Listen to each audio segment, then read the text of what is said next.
Idea. Hari ini kita akan bahas bagaimana cara mencari ide terbaik untuk kita tuliskan atau ide yang paling layak untuk kita tuliskan. Kita tahu ide itu bertaburan di mana-mana. Kata tips menuliskan kayak gitu kan. Ide itu bertebaran di mana-mana dan bisa didapat dari mana saja.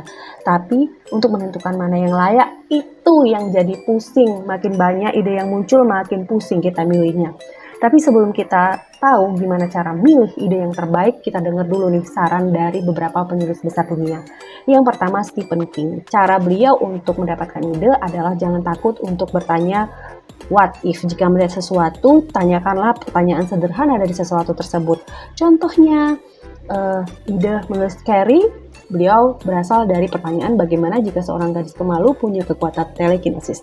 Dari J.K. Rowling, jangan ragu untuk mencatat hal-hal kecil di sekitar kita, mimpi atau bayangan atau imajinasi, karena Harry Potter itu berasal dari ketika dia melamun di kereta api dan dia akan menuliskan detail-detail lain dan melakukan riset-riset lagi sebelum dia menuliskan cerita itu lebih panjang lagi. Lalu kemudian ada 3 nih saran dari penulis terkenal Indonesia.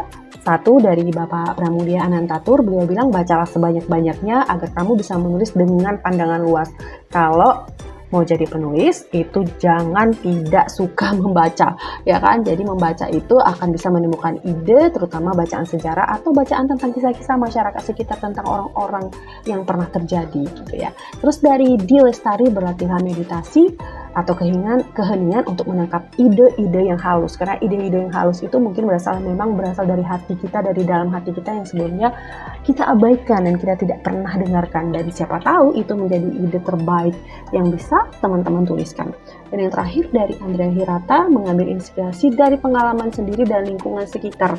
Nah, ini benar banget tuh, hal seperti mendulang emas teman-teman, sama juga seperti kita mendulang ide yang akan menjadi ide emas itu pastikan dia diendapkan dulu. Nah, kalau dia sering diendapkan tetapi kemudian menggugah, selalu mengganggu pikiran teman-teman, berarti itu ide terbaik, ide emas. Karena ide emas itu kalau kita dulang kan pasir-pasirnya itu akan terpinggirkan dan emasnya itu akan tetap tinggal kan. Sama juga dengan ide, kalau teman-teman biarkan, teman-teman endapkan sehari-hari, ide-ide yang kecil itu bakalan hilang dengan sendirinya. Tetapi ide yang besar itu akan selalu ada dalam jiwa teman-teman.